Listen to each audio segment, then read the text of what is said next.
Bonjour les économistes, bienvenue sur cette vidéo qui va présenter ce que j'ai qualifié le PV Brain, donc on va dire un contrôleur général de votre installation photovoltaïque, dont je vais énumérer un peu les différentes missions. Et vous avez une photo ici du dispositif que je vais vous montrer. Et donc, grosso modo, ça va vous permettre de détecter la présence de votre production solaire ou votre entrée ENET10 dans le but, pourquoi pas, de contrôler votre inverseur de source, d'accord? Donc, au lieu que ça soit automatiquement fait par la dérivation de vos fils branchés sur le relais type chinois, par exemple, là, vous allez pouvoir contrôler ça. Donc, ça s'est fait avec des optos, et vous allez pouvoir aussi mesurer directement la tension des panneaux solaires, mais également, en fait, d'une manière plus générale, vous allez pouvoir contrôler aussi et monitorer ce que vont produire votre production solaire et éventuellement le rajout d'Enedis. Et en fait, il y aura toujours un double contrôle, double monitoring. Donc dans ce cas-là, la consommation et la production de votre partie solaire sera aussi faite par le dialogue, l'interfaçage avec des onduleurs type Voltronic. Et donc, en fait, vous allez voir que je change complètement des fusils d'épaule par rapport à ce que je vous avais présenté dans d'autres vidéos, où je vous avais fait un custom sensor en ESP-HOM. Je vais vous présenter une intégration qui est absolument géniale. Ça va permettre également, en tout cas pour mon Expert Max Voltronic, de allumer et d'éteindre, et également d'aller contrôler et monitorer un BMS du type JK-BMS. Enfin, vu que il va y avoir un bus I2C qui va être installé, je vais rajouter un capteur de température, pression, humidité, histoire, c'est toujours bien. Alors, avant de commencer, d'abord, le PV Brain, c'est basé toujours sur un ESP32. Alors, c'est un ESP32U, c'est-à-dire avec antenne déportée. Et ça, en général, ça permet d'avoir des gains de l'ordre de 18 dBm, donc ce qui augmente considérablement la portée, genre en x3 allègrement. Euh, Dans ce projet, on va utiliser les 3 ports série disponibles sur un ESP32, et donc ça a été un peu difficile à gérer. Et sur ces 3 ports série, vous en avez 2 qui fonctionnent en protocole Modbus. En fait, il va avoir 3 capteurs sur le bus I2C qui va être utilisé, et 2 entrées digitales justement pour la détection, la présence de tension Enedis au panneau solaire au niveau des optocoupleurs. Et j'ai mis au moins un mois à développer ça, entre la phase de débugage électronique et logiciel, parce qu'il a fallu contourner pas mal de problématiques liées un peu à ISP-HOM, liées un peu à la méconnaissance de l'ESP32. Et enfin, je voudrais dire un grand merci à un utilisateur, un développeur absolument génial qui s'appelle Sébastien Munzowski, si vous allez sur sa page du GitHub indiquée ici, qui a fait pour la communauté d'une manière générale, pour le solaire et puis pour la gestion d'énergie, des outils absolument géniaux, et notamment, je vais vous présenter utiliser deux qu'il a fait, à savoir pour les onduleurs type Voltronic et puis pour le JKBMS. Mais il faut savoir qu'il a aussi fait pas mal d'outils pour les onduleurs type Victron et je crois Solax. Donc voilà. Et je tiens à remercier aussi les 3 utilisateurs de Discord de SPHOM, notamment DC Rocks, qui est carrément le développeur principal d'ESPHOM, SSIB et Matt Grass, qui m'ont bien aidé à trouver les astuces pour contourner les différents bugs. Voilà. Alors, qu'est-ce qui reste encore? Ça m'a permis de développer de nouvelles connaissances, d'aller plus loin avec ESP-HOM, et notamment l'architecture. Et en fait, il y a un grand virage dans ESP-HOM qui est fait, et en fait, complètement transparent pour l'utilisateur. En fait, ESP-HOM, c'est quoi? C'est un logiciel qui va traduire en langage, en général au début Arduino, à partir d'un fichier de configuration assez simple. Donc, ce qui permet d'aller créer des firmware relativement simples sans avoir à programmer en Arduino. Mais il faut savoir que en fait, c'est ISP, donc ça vient de ESP, d'expressif. Et en fait, la librairie native de ces ESP, c'est pas Arduino, c'est compatible Arduino, mais c'est pas Arduino. La librairie la plus adaptée, la plus optimisée, c'est ESP IDF. Voilà. Donc ESP-Home est en train d'être compatible avec les deux, et donc vous allez pouvoir choisir sur quelle librairie vous voulez être compatible dans le fichier YAML en fait.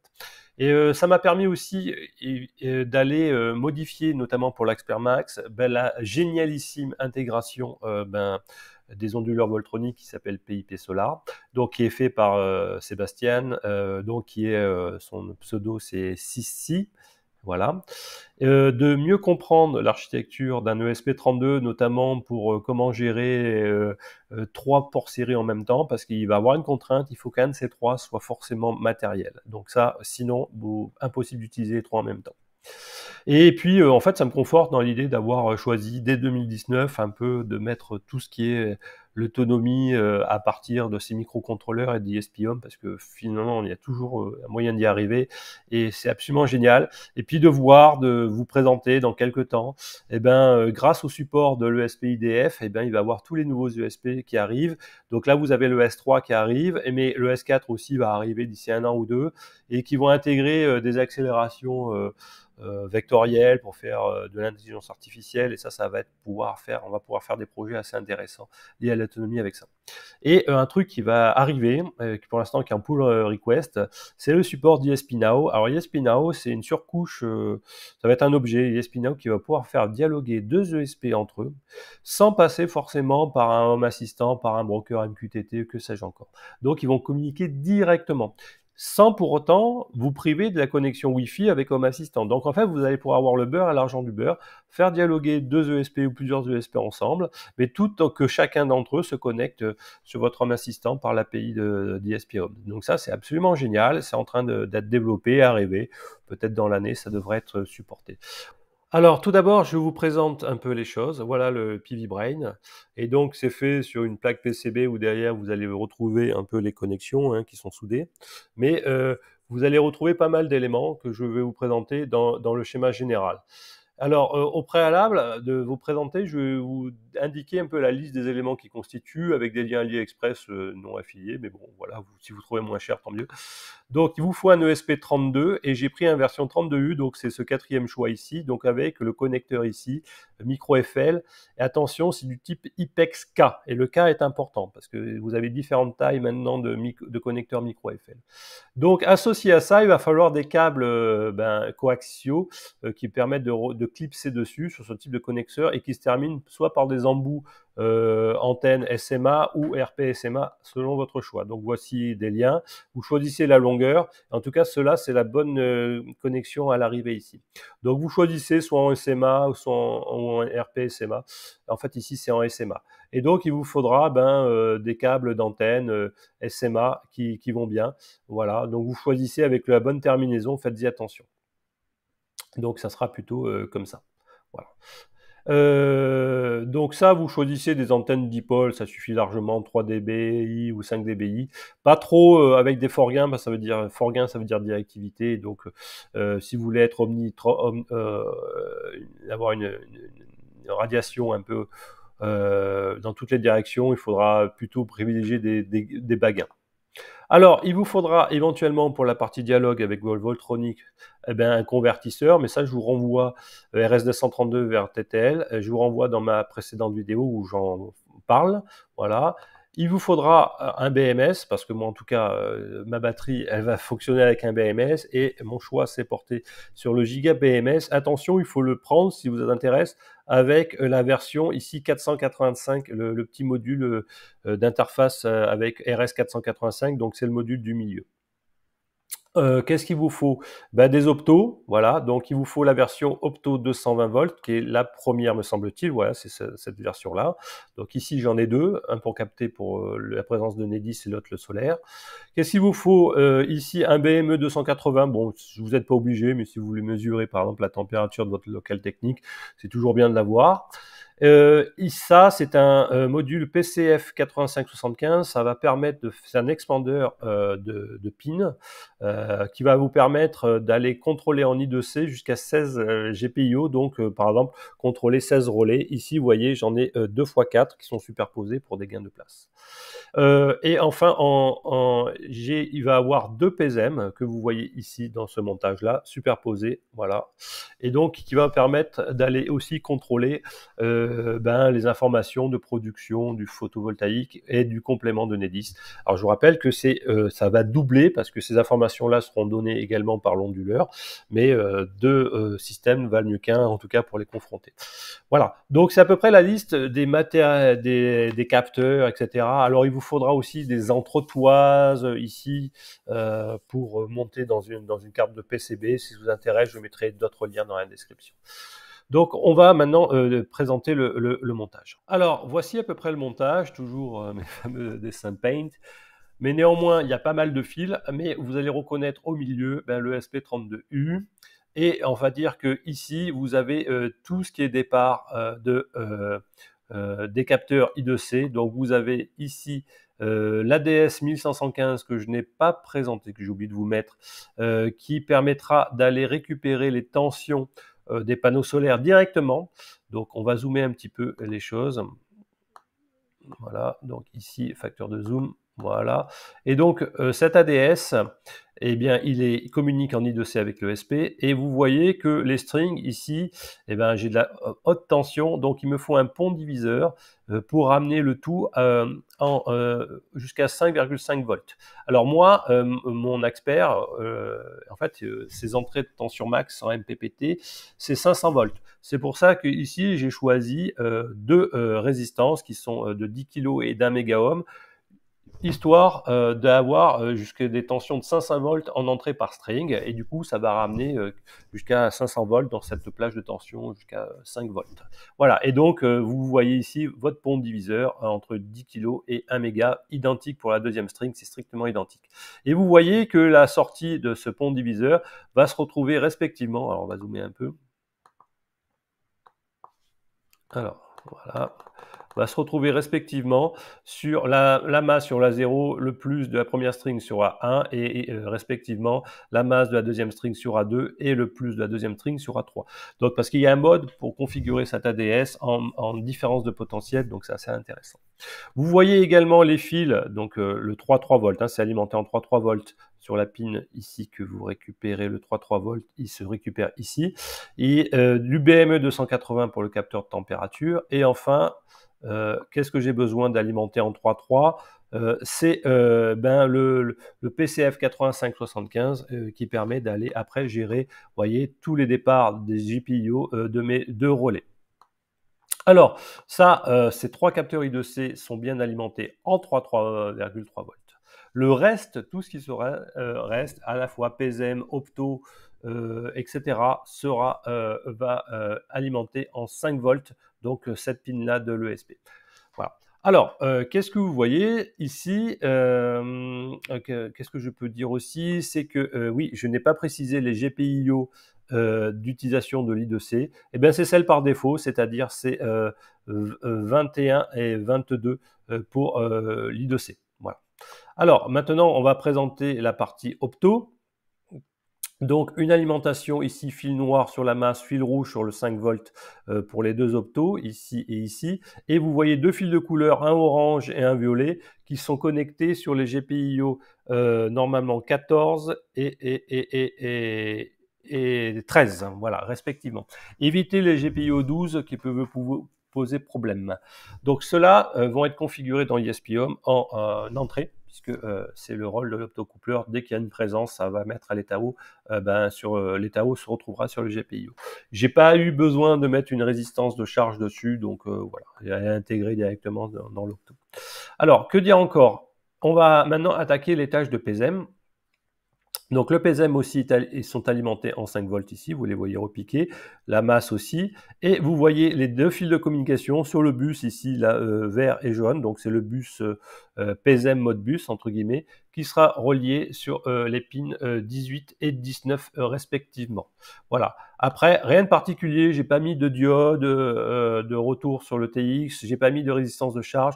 Je vous réfère à ma précédente vidéo sur ce sujet. Alors après, on va continuer maintenant sur la partie dialogue avec eh ben ici un onduleur Voltronic ici. Et donc il faut savoir que vous avez sur ce modèle-là, en tout cas sur tous les modèles Voltronic, Evo et compagnie, vous avez au moins un port Ethernet RJ45 qui permet de la communication. Donc en général, c'est celui le plus à droite. Et donc vous voyez ici, en particulier, eh ben, sur ce câble Ethernet, vous avez au moins 3 fils qui sont importants. Généralement, c'est la pin 1, 2 et 8 de ce câble Ethernet. Donc, ils sont symbolisés par ici le noir pour la masque, c'est la pin 8 hein, du RJ45, 1 et 2 pour la com, et qui vont aller où? Qui vont aller se retrouver en entrée ben, du convertisseur. Voilà. Et ce convertisseur, lui, il va avoir 4 fils parce que le quatrième, c'est l'alimentation de ce convertisseur lui-même, donc c'est en 5 volts. Et vous allez vous retrouver ici avec, après conversion du signal RS232 en TTL, et ben ça va rentrer, vous voyez ici, en 16-17. Alors, qui est un port UART physique, hein, donc voilà. Donc, on vient d'utiliser un premier UART. Le 18-19, c'est le second UART pour le mode bus du PSM. Et il nous reste quoi? Il nous reste à faire dialoguer le JKBMS. Voilà, donc au travers de son module RS485, n'oubliez pas de le prendre au moment de la commande. Et donc là, vous avez 3 fils. Et ben, la masse, ça va sur la masse commune ici. Et après, vous avez le TX et RX. Voilà, enfin, c'est plutôt le A, le B. Qui vont respectivement sur le UART 0 physique, c'est-à-dire ici symbolisé TX et RX, en fait, qui sont les GPIO 1 et 3 respectivement. Voilà. Donc ceux qui sont estampillés TX et RX sont les GPIO 1 et 3 au niveau d'ISPium. Donc on a fait à peu près le tour. Il nous reste quand même à parler de la partie relais, puisque s'il y a 2 relais, c'est pas pour rien. Alors, j'ai pris de la marge, donc je pouvais en contrôler avec ce PCF jusqu'à 16, j'en ai mis que 8. Mais en tout cas, le premier relais, qui est celui-ci, vous voyez, avec les fils violets, ben, va rentrer dans le premier port RJ45 de l'Axper, qui, sur ces pins 7 et 8, si vous voulez court-circuiter, entre guillemets, c'est un contact sec, et ben, ça permet d'allumer ou d'atteindre l'onduleur. Donc c'est pour ça qu'ici, vous voyez que ben, c'est un des fils est sur le com, l'autre sur le normalement ouvert, voilà. Et puis dès qu'il sera enclenché, ben, ça va relier les 2 fils et ça va pouvoir démarrer. Et au contraire, donc quand le relais sera éteint, et ben, ça va arrêter également l'Axper, le mettre en mode bypass. Alors, il y a aussi d'autres relais qui sont utilisés, et notamment pour la détection ou non et en tout cas le contrôle des relais d'un inverseur de source ici. Ces relais 2 et 3, en fait, là, il va avoir du 220 volts. C'est pour cela. Il va me permettre de contrôler les 2 relais ici de l'inverseur. Donc, si vous avez un autre modèle, mais c'est à peu près l'équivalent. Donc, du coup, ces relais permettent de contrôler la source, hein, qui va être prioritaire ou non, en tout cas, le choix de la source. Et donc, vous voyez ici que au niveau du neutre, eh ben, ça rentre directement sur le bornier directement. Hein. Donc, par exemple, la partie photovoltaïque, le neutre est dérivé sur le deuxième bornier de l'inverseur, côté source solaire. Et pareil, côté Enedis, vous allez voir ici, c'est relié directement sur le neutre. J'aurais dû le mettre en bleu ici. Alors, après, reste la phase. Et la phase va venir d'où? Eh ben, va venir forcément d'un de ces 2 relais. Donc, la phase ici, elle est repiquée du rouge. Alors, j'espère qu'on va la voir ici. Elle rentre dans le commun, poum, et quand c'est commuté, ça ressort et ça alimente la phase du relais. Identiquement, eh ben, on a la phase ici qui va rentrer, qui vient de Nedis, là, ici, voilà, c'est en gris. Hop, et qui rentre dans le commun du 3e relais et qui ressort et qui va aller attaquer ici l'entrée phase du 2e entrée de l'inverseur. Donc moralité, en fait la commande de cet inverseur va pouvoir se faire par exemple au travers de ces 2 relais et donc au travers d'ISPium. Donc ça va permettre de mettre des systèmes de sécurité en route ou certains mécanismes et ça c'est assez intéressant. Je pense que j'ai fait le tour à peu près du montage. J'espère avoir été à peu près été clair. De toute façon, je vais vous le donner. Et qu'est-ce qu'on retrouve? Ben, rien de spécial. Donc il y a pas mal de câblage à faire, hein, OK, donc notamment au niveau des inverseurs. Donc ça, je le ferai au moment de mettre en poste les choses. Alors pourquoi j'ai choisi de faire cette taille-là assez compacte? Parce que j'ai pas beaucoup de place dans mon local technique, entre guillemets, et donc il rentre dans une boîte de dérivation que j'ai acheté. Je vous mettrai le lien avec une boîte transparente. C'est un peu le même que j'ai mis pour le routeur solaire, mais une dimension un peu plus petite. Et donc ça me permettra de tout contrôler. Donc il faut amener le 5 volts et puis un peu tous les fils là du contrôle de l'onduleur, de la communication, pareil pour le JKBMS, et également les fils pour les relais de l'inverseur. Donc c'est déjà une assez longue vidéo, mais on va quand même un peu regarder les aspects ESP-IOM, en tout cas juste la partie déclarative, uniquement capteur. Il n'y aura pas encore la partie automatisation et boucle de régule. Alors, on va se retrouver dans le fichier de config ESP-IOM et vous allez comprendre pourquoi j'ai mis beaucoup de temps à faire les choses. Et notamment, vous allez comprendre certaines de mes précédentes vidéos. Tout d'abord, ici, il va falloir voir qu'il y a des nouveautés dans ESP-IOM. En fait, avant tout, ce qui est partie configuration de la carte électronique de l'ESP, ça se trouvait dans le champ ESP-IOM. Et en fait, vous voyez maintenant, vous avez ESP-IOM et un ESP32.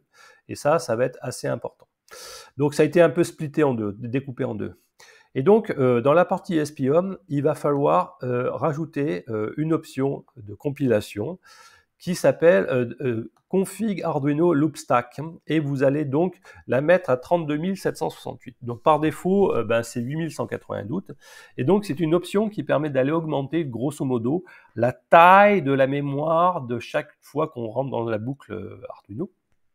Et donc indirectement, ça vous permet de mettre plus d'entités, définir plus de choses, voilà. Et sinon, si vous ne mettez pas cette option-là, votre ESP32 crash parce qu'il n'a plus assez de mémoire. Le problème est que, en fait, avec la version ESP-IOM actuelle, même la version dev, cette option, vous avez beau la mettre, elle n'est pas prise en compte. Donc à la compilation, en fait, c'est compilé comme si vous aviez encore la valeur 8192. Pourquoi? Parce que ça sera que la prise en compte vraiment de cette option ne sera faite qu'à partir de la version de la librairie d'Arduino 2.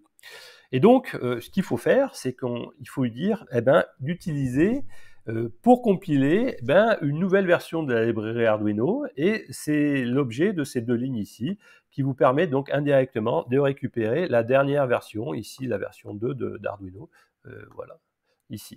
Et donc au travers, vous avez le framework Arduino Expressive 32 et vous allez pointer sur l'adresse du GitHub où tout se trouve les choses, et puis la plateforme aussi. Alors le truc, c'est que si vous faites ça sur votre ESP-IOM, sur un Raspberry 4 ou un Android, ça ne marche pas aussi. Pourquoi? En fait, c'est cette ligne-là qui ne marche pas, parce que la partie compilateur qui permettrait de recompiler la nouvelle version de l'Arduino, mais n'a pas été porté pour ce type d'architecture en Arch 64. Bref, c'est pour ça que j'ai fait cette vidéo sur comment compiler un fichier ESP-IOM sur un PC Windows, où là, la partie compilateur existe, et donc on pourra mettre à jour, utiliser la nouvelle version d'Arduino. Alors je sais que c'est un peu complexe, mais vous avez vu que pour essayer de réparer un bug, ou entre guillemets une non-fonctionnalité, j'ai dû résoudre 2 ou 3 problèmes consécutifs. Donc, moralité de l'histoire, ce fichier ESP-IOM, à l'heure où vous entendez cette vidéo, il faut le compiler sur un Linux ou sur un Windows. J'espère que ça sera réglé dans pas longtemps, et donc du coup, vous n'allez pas besoin, vous allez pouvoir compiler directement ça depuis votre Raspberry ou votre Android. Alors, autre point important dans votre ESP32, vous allez maintenant, vous voyez que le framework, le type de librairie, vous voyez maintenant type Arduino. Donc pour l'instant, tous les fichiers ESP-IOM sont encore compilés avec la librairie Arduino, mais il se peut, dans quelques temps, ça sera remplacé par ESP-IDF, parce que quand ils vont bien corriger ça, ça va permettre d'aller compiler sur d'autres ESP, mais d'autres, pourquoi pas, même d'autres types de microcontrôleurs, donc ça sera absolument génial. Et en plus, ça va être plus performant aussi en termes d'exécution.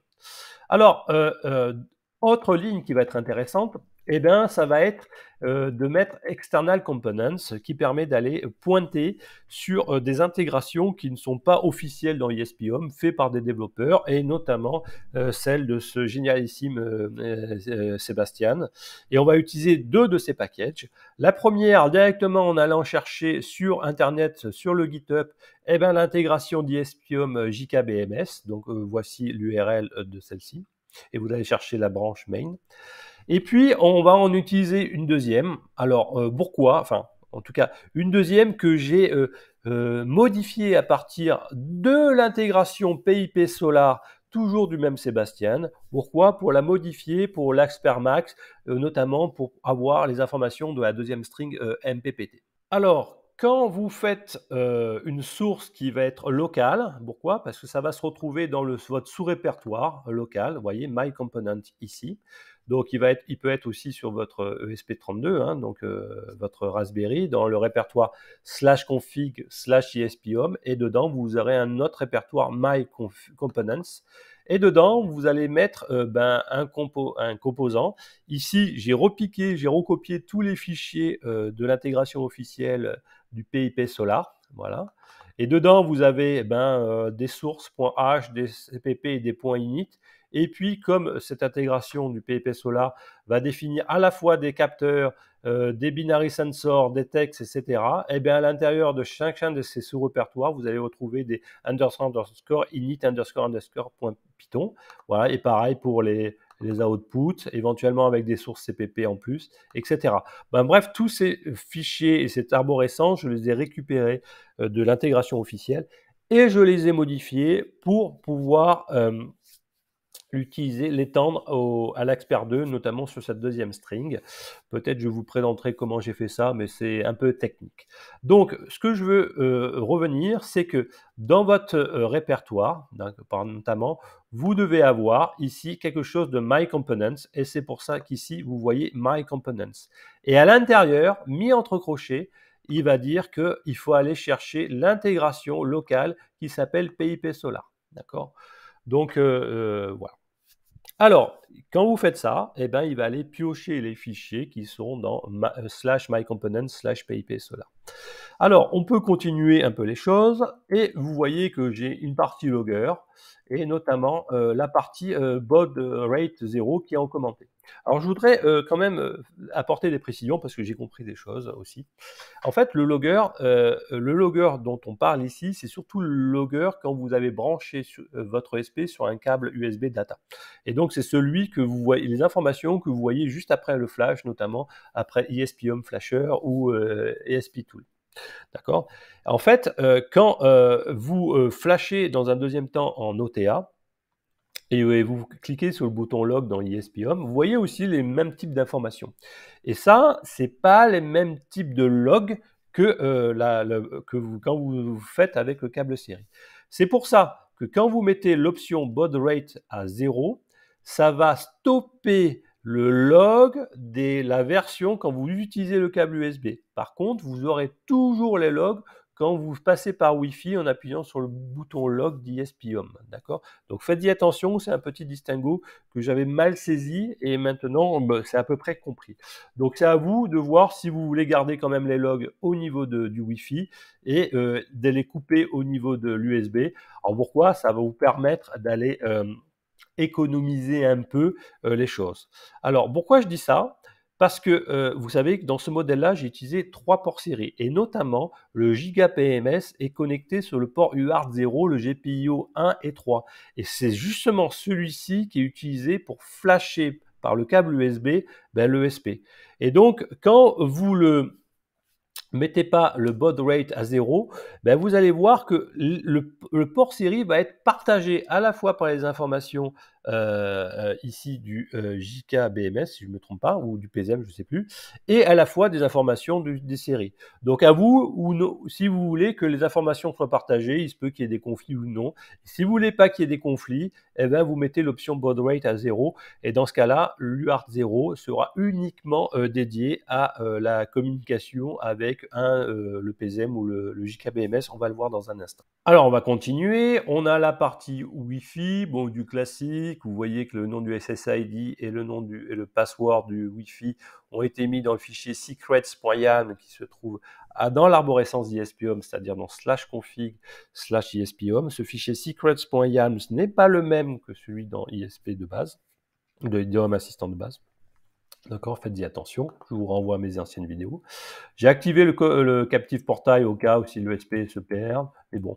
Et là, vous allez retrouver des choses qui est l'objet time. Pourquoi? Parce que je vais mettre des remises à zéro, des compteurs d'énergie qui intègrent de façon journalière les choses. Alors, vous avez là les informations qui viennent de Nedis, que j'ai appelé grid, et les informations qui viennent du solaire, que j'ai appelé solar. Donc ça, c'est des choses, si vous avez vu mes vidéos sur Enedis, que vous allez pouvoir comprendre. Grosso modo, à minuit exactement, je recopie la valeur de la consommation journalière de ces deux entités et je les recopie dans le nom veille, pour pas dire de la journée précédente. Alors là, on va arriver sur la partie configuration des trois ports série. Donc vous voyez l'objet UART et vous avez trois tirets parce que je vais avoir définir trois composants. Le premier, l'UART 0. C'est pour le PIP Solar, d'accord, que j'ai appelé UART 0, mais en tout cas, ils utilisent le GPIO 16 et 17, qui en physique, c'est plutôt l'UART 2. Voilà. Donc, TX-PIN, etc. Et pour le Voltronic, vous savez que ça communique assez lentement, donc c'est 2400 baux. Le deuxième, donc vous voyez, par le deuxième tiré, que je vais appeler pour le reste de mon fichier ISP-Home UART 1, c'est le TX-RX qui est en configuration 1 et 3, donc qui correspond au UART 0 physiquement sur l'SP32, qui communique à 115 200 baux. Il faut préallouer une taille de mémoire un peu plus grande, et ça, c'est pour le JKBMS.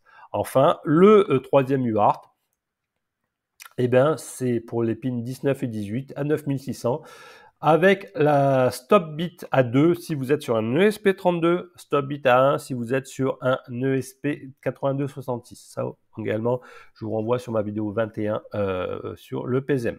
Donc là, une fois qu'on a défini la partie UART, en fait, il va falloir configurer les surcouches de protocole qui utilisent ces ports série. Alors, notamment, on sait que le PIP Solar, lui, communique directement sur un port série, un RES-232, et donc il va utiliser l'UART 0 que j'ai défini au préalable, c'est-à-dire les GPIO 16 et 17. Voilà.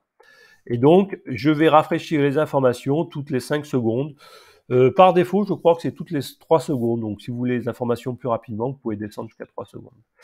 Deuxième entité qu'il va falloir, ça va être la partie JKBMS, et notamment il faut définir la partie JK Modbus, donc le protocole Modbus utilisé par JK Modbus, qui utilise, vous voyez dans UARTID, l'UART 1 que j'ai défini au préalable, donc lui c'était le GPIO 01 et 03, et que je vais appeler pour le reste Modbus 1. Et par-dessus, il faut définir un objet du type JKBMS, voilà, que je vais appeler BMS0, si un jour j'en ai un deuxième, et qui va utiliser le Modbus 1 que j'ai défini ici. Voilà. Enfin, il va falloir définir la partie Modbus pour le PSM, voilà. Et donc, il va utiliser le port série que j'ai appelé 2, là, donc c'est GPIO 18 et 19, et son ID sera Modbus 2. Bon. Là, on vient de définir à peu près toutes les choses sur les ports série et Modbus pour ce qui suivent, et donc les capteurs vont pouvoir les utiliser. On va continuer à définir un bus I2C. Donc, il va utiliser le bus I2C physique, le 21-22. Je scanne, je le fais travailler à 50 kHz. Si vous voulez augmenter un peu la cadence de vos capteurs, s'ils le supportent, vous pouvez augmenter cette valeur. Et je vais l'appeler le bus I2C. Voilà. Alors, notamment, je vais configurer ici l'objet PCF 8574 que je vais appeler PV Brain Hub, qui est à l'adresse I2C en 0.20, c'est celle par défaut. Sinon, vous soudez les choses derrière le capteur pour changer d'adresse I2C si vous en avez deux notamment. À l'arrière de ce composant, vous avez 3 pads, et donc quand vous reliez, vous faites un lien de soudure entre ces pads, eh ben, vous pouvez changer, vous avez donc 8 combinaisons d'adresses différentes, voilà. Et donc, quand vous mettez rien, pas de soudure, vous êtes à l'adresse 20 par défaut. Et quand vous avez l'option PCF 8575, et donc quand vous la mettez à true, ça veut dire que vous avez le modèle 8575, c'est-à-dire jusqu'à 16 GPIO, parce que par défaut, 74, c'est que 8, hein, donc 8 relais maximum. Là, je peux en contrôler 16 si je veux. Alors, je vais également définir pour l'ADS 1115, c'est-à-dire le convertisseur analogique numérique. Et ben, par défaut, il est en adresse I2C en 48 et je mets le continuous mode en faux. Voilà. Voilà, donc là, on a à peu près pas mal défini de choses et on va commencer par les binary sensors. Alors, dans les binary sensors, vous savez, j'aime bien avoir le suivi de présence, est-ce que le SPE est en route ou non, donc voilà, que j'appelle PVPrint status. Voilà, les deux qui suivent, ce seront pour les optocoupleurs, ça veut dire qui vont détecter ou non la présence de Enedis ou du solaire, c'est-à-dire en production. Et pour cela, ben, c'est une plateforme type GPIO et les pins, ben, on l'avait vu dans le montage, c'est GPIO 13 et 14 respectivement, que j'appelle PVBrain PV230 et PVBrain Grid 230. D'accord. Et je mets l'état qui est inversé et je mets un petit délai de 100 millisecondes, c'est ce que est préconisé, histoire d'éviter les fausses alarmes dans les détections. Ah, voilà ce qui va être intéressant, c'est qu'en binary sensor, je vais avoir également sur la plateforme PIP, c'est-à-dire sur mon onduleur, et ben donc je pointe bien sur l'ID que j'ai défini au préalable, le PIP 80-88. Et là, je vais avoir des binary sensors qui permettent de, par exemple, qui s'appellent add SBU priorité version et configuration de status. Et donc, je vais avoir des choses, des remontées d'informations, par exemple, génial que je n'avais pas dans mon custom component que je vous avais proposé avant, et notamment ben, sur le type de statut, est-ce que je suis en charge, est-ce que je récupère du courant depuis Enedis, si vous avez branché par exemple l'entrée Enedis dessus. Bref, vous avez plein d'informations en binary sensor, c'est-à-dire que ça va être des lumières dans Home Assistant éteintes ou allumées, hein, c'est tout, voilà, qui vous indique si par exemple vous êtes allumé. Enfin bref, tous ces paramètres-là. La liste des composants, ben, vous allez la chercher dans ESP-Home, donc vous cliquez ici, et vous allez chercher l'intégration PIP Solar, là, qui est ici. Et là, vous avez toutes ces choses ici, toutes ces notions que je viens de décrire qui sont allées chercher. Regardez le nombre de variables que vous pouvez récupérer. Et n'oubliez pas que moi, j'en ai rajouté encore 2 parce que le Expert Max, il a une deuxième string SPP2. Donc, en fait, grosso modo, j'ai rajouté dans le scan de toutes les commandes ben, la commande QPI GS2. Voilà, grosso modo. Alors, on continue. Alors, je ne vais pas toutes les décrire. Mais tiens, voilà une nouveauté par rapport à ma vidéo 21, par exemple. Vous avez une nouvelle entité button, donc qui permet à faire apparaître dans Home Assistant un bouton et qui permettra de faire un reset des compteurs intégrés dans chaque PSM, vous savez, qui cumule tant qu'il est allumé, ben, l'énergie. Et ben, si vous appuyez sur ce bouton-là dans Home Assistant, et ben, ça va lancer la commande reset énergie du PSM lié à l'Enedis et du PSM lié à Solar. Donc voilà, c'est une petite nouveauté par rapport à la vidéo 21, il faudrait que je la mette à jour. Alors la partie switch, eh ben, on a un bouton restart, il faut redémarrer le SP, et puis là, on a les utilisations eh ben, des cartes relais au travers du PCF 8574. Donc ici, par rapport à moi, bon, j'avais des problèmes de place ici. Les GPIO, alors je ne sais pas si vous allez voir, vous voyez, j'ai pas utilisé les GPIO du fond, donc j'ai utilisé les deux premières parties des deux premières rangées. Voilà, c'est pour ça que les numéros des pins ici vont être un peu bizarres. Et donc, comment on configure par exemple une pin? Eh ben, vous dites que ça va utiliser la carte expander, notamment la 4e pin de celle-ci, et vous êtes en mode sortie et que vous êtes en état inversé, et donc là, ça va permettre d'aller contrôler directement le relais qui est connecté dessus. Alors, dans la description, vous voyez que la carte expander, vous avez 4 fils qui vont pour l'instant dans le relais du bas. Donc, vous voyez ici le câble JST qui va me permettre d'aller attaquer le câble RJ45 que je vous ai montré en vrac, qui permet d'allumer ou d'éteindre l'onduleur. Donc, une fois qu'on a compris comment configurer, par exemple, un des relais, ben, en fait, c'est la même chose. Vous changez le nom. Ici, c'est pour contrôler le relais de l'expert. Ici, ça c'est le pin 5, ça sera un autre relais d'un projet futur que j'appelle 12 volts ou 48 volts, top secret. Et puis ça va être, vous voyez ici, je crois que c'est assez clair, c'est les relais qui vont contrôler eh ben, l'inverseur, l'entrée solaire et l'entrée Enedis. Voilà. Donc ça, je vais pouvoir faire ça depuis mon ESP. Et puis voilà. Et enfin, alors là, super nouveauté. Eh ben, en switch, on peut maintenant changer depuis ESP Home et depuis Home Assistant, ben, si vous voulez être en SBU ou en USB, c'est-à-dire Solar, Utility, batterie, etc., etc. Et donc, vous allez avoir des switches dans Home Assistant qui permettent de mettre dans tel ou tel mode. Bon, voilà, et puis après, j'en ai rajouté d'autres, mais je ne serai pas obligé de les définir, hein. Alors, on va aller aussi, on a des switches au niveau du JKBMS et on va pouvoir mettre également le mode JKBMS, le onduleur. Est-ce qu'il doit être en charge ou en décharge ou en balancing? C'est absolument génial. Vous allez avoir depuis votre interface contrôler ça et pas que par votre téléphone. Vous allez pouvoir faire ça depuis n'importe quelle interface grâce à ces switches qui est défini ici.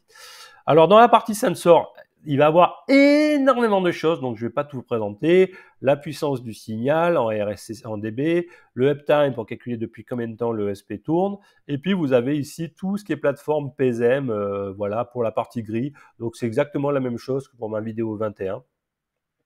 Voilà, où je calcule les puissances, les VA, les VAR et les templates sensor qui permettent d'aller intégrer les choses dans la journée. Donc vous avez certainement ici un total daily energy qui intègre le long de la journée. Voilà. La même chose au niveau du solar, mais la seule différence c'est que vous avez solar et l'autre un gris, voilà, c'est tout.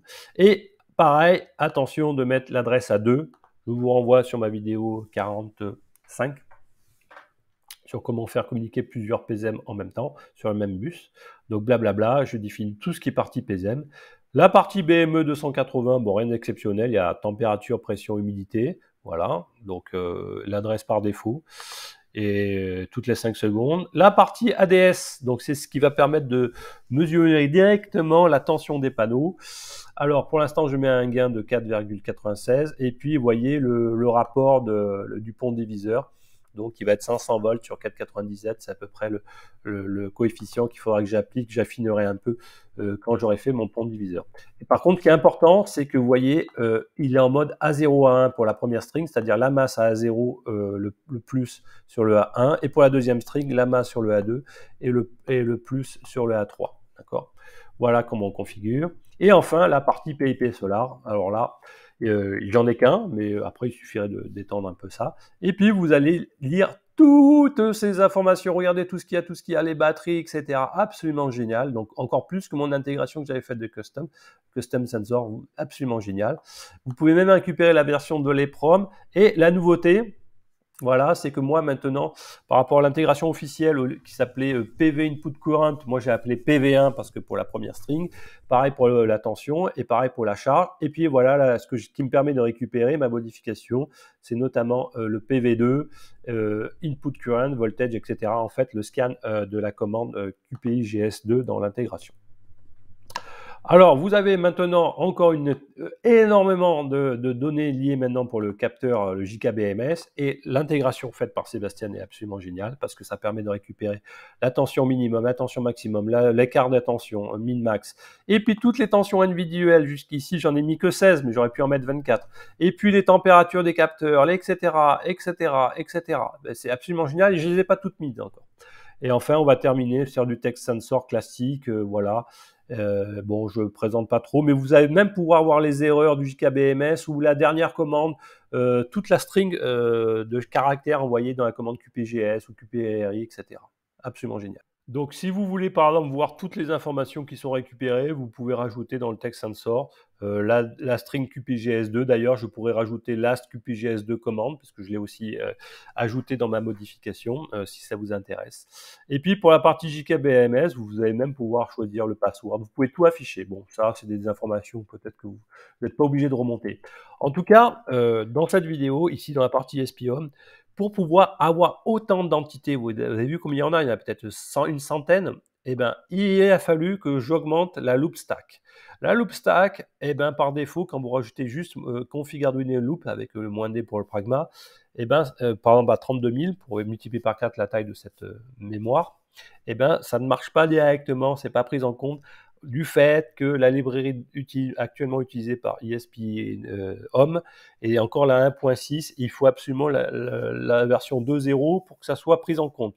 Le problème, c'est que pour installer la version Arduino 2.0, il faut mettre ces options dans le Platform Package et qui, sur les versions, on va dire, Asayo, Raspberry, Odroid, ne fonctionne pas. C'est pour ça qu'il faut que vous compiliez votre fichier ESP Home sur une boîte, un Windows, un Linux, au travers en ligne de commande, comme je vous ai présenté dans ma vidéo 46. Voilà, il a fallu intégrer les deux excellents packages de Sébastien pour le JKBMS, que j'ai pas du tout modifié. Par contre, j'ai modifié celui du PIP Solar en rajoutant notamment la gestion de la commande QPGS 2. Voilà, si un jour il y a un QPGS 3, ça, je pense que ça sera du même tonneau. Voilà, et donc du coup, j'ai modifié et mis en local les choses. Je vous mettrai tous ces fichiers modifiés dans un zip, évidemment, qui sera en description. Et donc, il faut créer dans votre sous-répertoire /config /ESP-Home un répertoire My Components, et dedans, vous allez avoir le répertoire My PIP Solar que je vous ai montré. Bref, il a fallu également que je trouve la bonne combinaison de GPIO. J'en ai fait des soudures, j'en ai fait pour pouvoir utiliser vraiment physiquement les 3 ports série. Et la contrainte dans un ESP32, c'est qu'un de ces 3 ports série doit être un physique, et notamment, si possible, le GPIO 1 et 3. Attention, celui-ci est partagé avec le logger. Et pour pouvoir éventuellement minimiser un peu ces impacts, dans la partie logger, je vous conseille de mettre le data rate à 0, puisqu'il va être partagé entre le logger USB série et le PSM, le cas présent. Et quand vous faites tout ça, eh ben, après moult essais de configuration, etc., j'ai passé vraiment beaucoup de temps. Ça compile et ça fonctionne. Donc, vous avez tout. La partie PIP Solar, la partie PSM qui fonctionne avec les deux PSM, la partie relais en I2C, la partie GPIO des optocoupleurs, etc. et le JKBMS à venir. Voilà, cette vidéo est très longue. J'espère qu'elle vous a plu. Il va en avoir certainement une suite sur la partie installation, les coffrets, etc. et puis la mise en œuvre. Et si vous avez des questions, n'hésitez pas. Je vous dis à très bientôt.